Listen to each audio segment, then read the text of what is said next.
तो हाय दोस्तों, स्वागत है आप सभी का डेली फटाफट न्यूज़ पे। आप देखने वाले हैं देश जगत की 20 बड़ी खबरें। जी हाँ, सिर्फ डेली फटाफट न्यूज़ पर। तो आइए चलिए देखते हैं दिन भर की 20 बड़ी खबरें।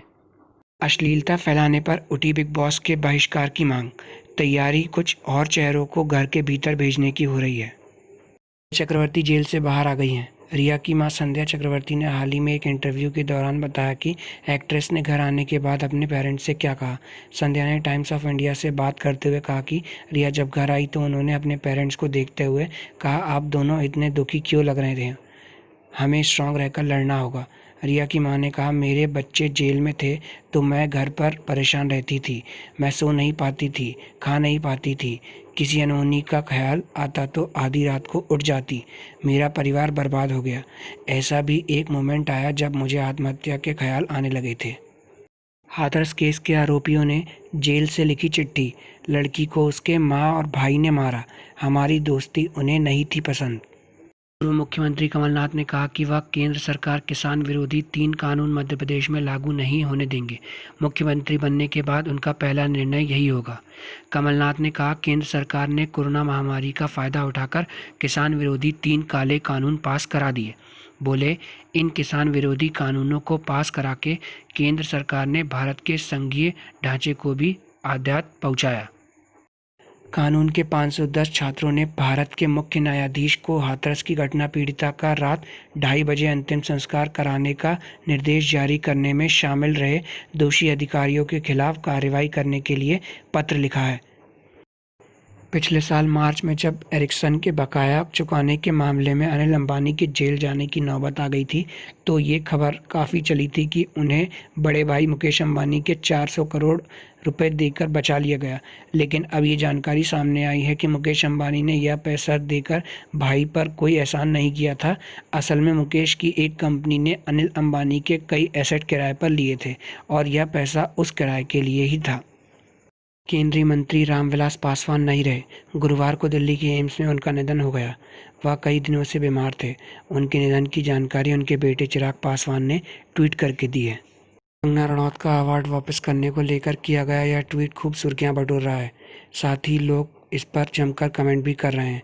अपने ट्वीट में उन्होंने मीडिया चैनल को दिए इंटरव्यू का लिंक भी साझा किया। उन्होंने लिखा, याददाश्त कमज़ोर हो तो मेरा इंटरव्यू फिर से देखें। अगर मैंने एक भी झूठ या गलत आरोप लगाया हो तो मैं अपने सारे अवार्ड वापस कर दूंगी। ये एक क्षत्रिय का वचन है। मैं राम भक्त हूँ, प्राण जाए पर वचन न जाए। जय श्री राम। बता दें कि कंगना रनौत ने मीडिया चैनल को दिए एक इंटरव्यू में सुशांत सिंह राजपूत के निधन पर बातचीत करते हुए अवार्ड वापस करने की बात कही थी। सीएम केजरीवाल ने लाखों लोगों के रोजगार से जुड़ा लिया बड़ा फैसला। अब दिल्ली में 24 घंटे खुलेंगे रेस्टोरेंट।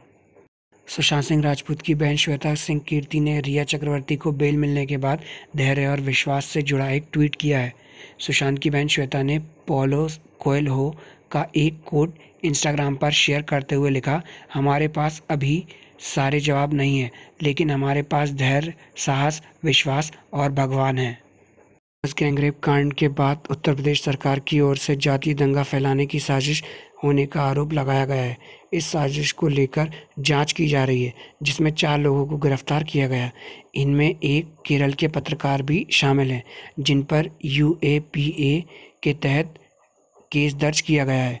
अब इस मामले में केरल के पत्रकार सिद्दीकी कप्पन की पत्नी रेहाना ने बयान दिया है और यूपी सरकार के एक्शन पर सवाल खड़े कर दिए हैं। सुप्रीम कोर्ट ने तबलीगी जमात की छवि खराब करने से जुड़ी याचिका पर गुरुवार को सुनवाई के दौरान ठोस हलफनामा दाखिल न करने पर केंद्र को फटकार लगाई है।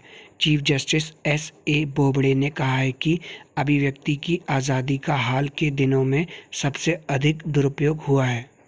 प्रदेश हाईकोर्ट ने कांग्रेस पार्टी की तरफ से दाखिल उस याचिका को सुनवाई के लिए मंजूर कर लिया है, जिसमें कहा गया है कि 25 विधायकों के दल बदलने के कारण मध्य प्रदेश में उपचुनाव की स्थिति बनी है। इसलिए चुनाव पर जितना भी सरकारी खर्चा हो, उसकी वसूली दल बदलू विधायकों से ही की जाए। चीनी राष्ट्रपति शी जिनपिंग बहुत सख्ती से चीन केंद्रित वैश्विक ढांचा बनाना चाहते हैं। उनकी कोशिशों का वैश्विक स्तर पर प्रतिरोध भी हुआ और अमेरिका के साथ टकराव भी बढ़ा। इससे चीन के अंतर्राष्ट्रीय अलगाव की आशंकाएं बढ़ गई हैं। भारत के साथ सीमा पर तनातनी शी की अनुत्पादक नीतियों को बेहतर तरीके से दर्शाती हैं। हाई कोर्ट ने एनसीबी से पूछा, ड्रग लेने वाले को 1 साल और पैसे देने वाले को 20 साल की सज़ा कैसे? 6 महीने बाद अब कोरोना की कॉलर ट्यून बदलने जा रही है। जी हाँ, आपको बता दें कि जसलीन भल्ला की आवाज़ में कॉलर ट्यून जो थी, अब वह अमिताभ बच्चन के आवाज़ में आपको सुनाई देगी और अमिताभ बच्चन उसमें बोलते हुए नज़र आएंगे, जब तक दवाई नहीं तब तक ढिलाई नहीं। सपना चौधरी की मां नीलम ने बताया है कि उनकी बेटी की शादी तो दिसंबर 2019 में ही हो गई थी, वो भी संत महात्माओं की उपस्थिति में और एक सादे विवाह समारोह में। यह समारोह 15 दिसंबर 2019 को यूपी के बलिया में आयोजित किया गया था। वीर साहू के साथ सपना चौधरी यहां एक धार्मिक कार्यक्रम में शामिल होने आई थी। यहीं पर संत महात्माओं के सामने उन्होंने वीर से सांकेतिक शादी कर ली थी। सीबीएसई की 10वीं और 12वीं के छात्रों की परीक्षा शुल्क माफ़ी के लिए सुप्रीम कोर्ट में दायर हुई याचिका। जी हां, आपको बता दें कि ये याचिका दिल्ली के एक एनजीओ ने की है।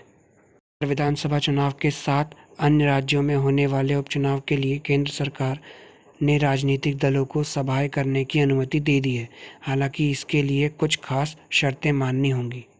सीएम योगी ने ठेकेदारों को दी चेतावनी, बोले शासन के धन पर डकैती डालने वाले बच नहीं पाएंगे। तो अगर ये वीडियो अच्छी लगी हो आपको दोस्तों, तो लाइक, शेयर और सब्सक्राइब ज़रूर करें। धन्यवाद।